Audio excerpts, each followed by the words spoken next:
Hey everybody, Kelly Flip with Kelly coming at you today. How's everybody doing today? Thirsty Thursday. So if continuing on with the impossible questions by Tim Ferriss, we are on question number 11, which is, what if I could only subtract to solve problems? And then he goes on to say you could rephrase that. Another way to say that would be, what should I put on my not to-do list? Which, that's pretty obvious, right? I figured that out before I even said it. But I don't know how many of you have a not to-do list. Basically, you're just not putting something on your to-do list, in other words. But so he's in the line of business of selling products, a little different than wholesaling real estate. But so he says, well, when he's advising startups, so product startups that make products, sell products. So instead of answering what should we do, he tries to first to hone in on answering what should we simplify. So then he says, for instance, he always wanted to tighten up conversions, conversion fishing net, which is a percentage of visitors who sign up to buy before driving a ton of traffic to one of his portfolio companies.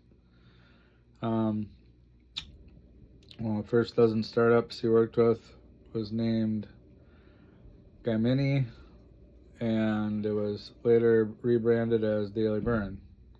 At the time, they didn't have enough manpower to completely redesign the site, so we're talking about website here. Adding a new element would have been time consuming, but removing them wasn't time consuming. So as a test, he said that we eliminated roughly 70% of the above the fold. Above the fold, basically when you land on somebody's website, above the fold is what you see when you get there. And if you scroll down, then that would be below the fold, for those of you who don't know. Focusing on the single most valuable click. Conversions immediately improved by 21%, which is a high percentage. So that quick and dirty test informed later decisions for much more expensive development, and the founders made a lot of great decisions, and the company was acquired by IAC in 2010. So he has since applied this not-to-do list in many areas of his life. So how could we do that for real estate wholesaling? I think I mentioned this before, but what you can do when you're calling sellers, instead of doing MCTP, just focus on their motivation, their why. If they don't have a strong, I just got off the phone with the seller just now. I actually started making this video and had a call coming in, so I stopped the video, and now I'm making a new video. But the seller just called, and I couldn't quite catch him because this iPhone that I'm recording on, I gotta learn how it works yet. But anyways, I did manage to call him back and connect with him, and his motivation was way low. So he says, well, why are you wanting to buy a property way over here in another county? I said, well, we actually buy properties all over the state of Wisconsin. I said we've bought in multiple, about 13 properties in multiple counties over the last 2 years. And he says, oh, okay. He says, well, I thought you were buying this to live in it, and he said, I got other options. I could sell through realtors and stuff. And I said, okay. I said, well, you're not interested in I said, I do have a partner over there, which I do, in Rock County. And I said, so you're not interested in getting a cash offer then? And he's like, no. He says, not really. He says, I'm good. And so, asked again with the partner thing being over there, and it was still came back as a no. So very low motivation. Um, he his mom just passed away, and I told him I was sorry about that. He's got other better options in his mind, and I could sit there on the phone for another 5, 10 minutes, 15 minutes, and maybe he would kind of get to know me, get to like me, get to trust me, and want to do some business. But I could tell that the conversation was going nowhere real fast. So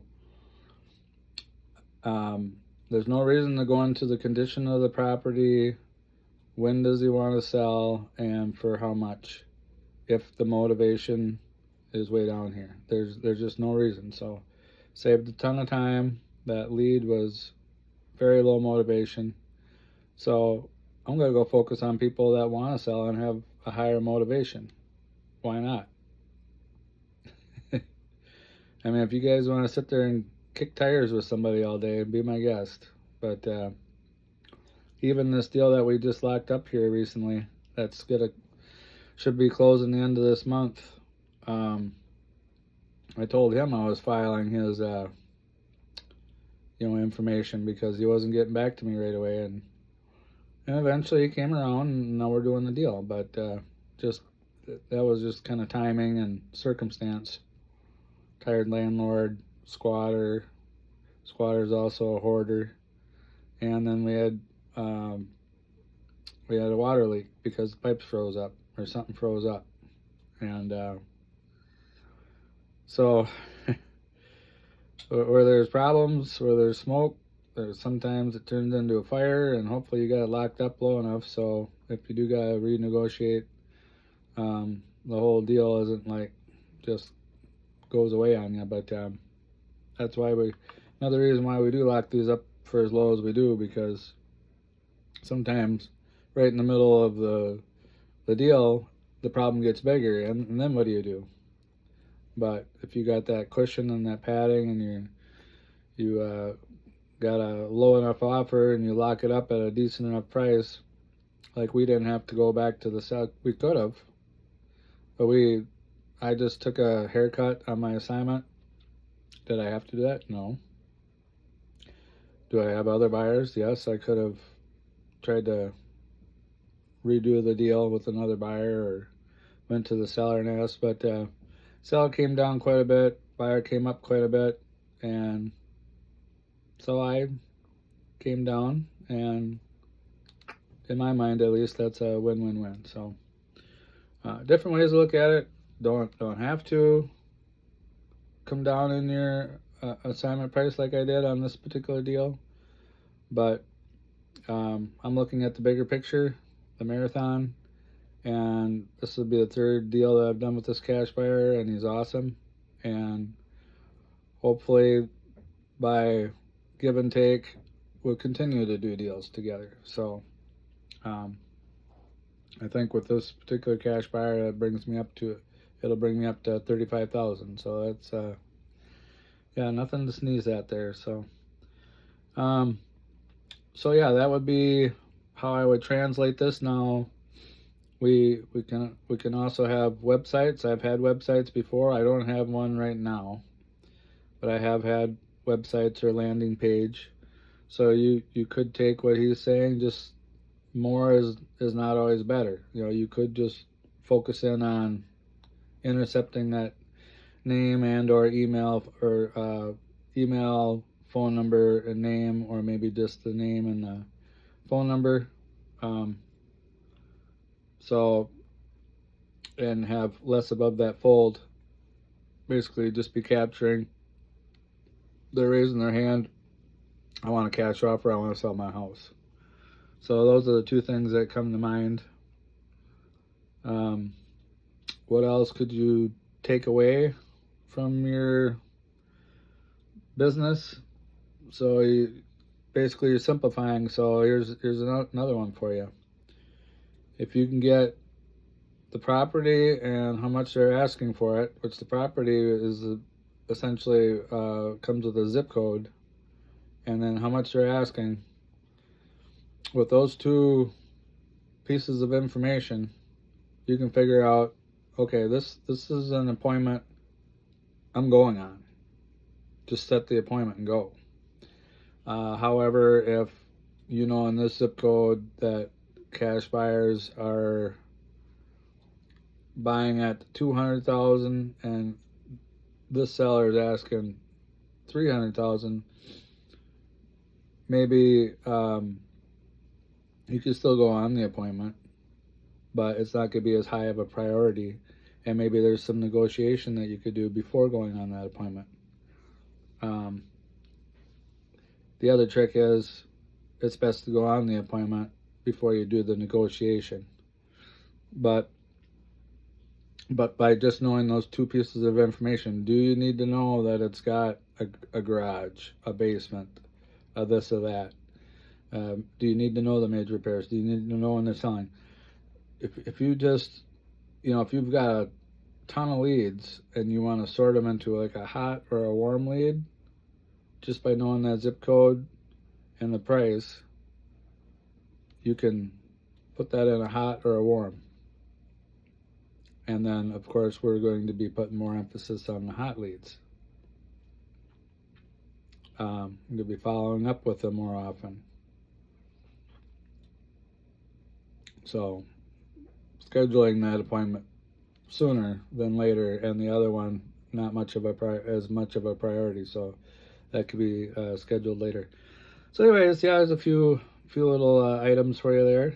And once you do get that deal on the contract, like I just did, make sure you get it on your calendar and follow up once a week with the seller. You should also follow up with the buyer and title company. And the way I do it, a lot of that stuff naturally happens. Like we had a water leak, unfortunately. Thousands of gallons of water, I was told. So I didn't have to reach out. The seller reached out to me because there was a big reason. So, and then I send the assignment of the contract over to the title company. That's a transaction there. So I always try to, when I do reach out, I always try to have something to say. If I don't, yeah, I'll make something up. Like, hey, how's it going? Or just wanted to let you know things are progressing towards closing nicely. There's no issues. Just want to reassure you everything's going good. If you're talking to the seller, if anybody else tries to reach out to you to buy this, let me know right away. So protect the nest egg. Protect your deal. So yeah, know your scripts and what to say, and be consistent with everything. Keep everything on a schedule and get that thing across the finish line.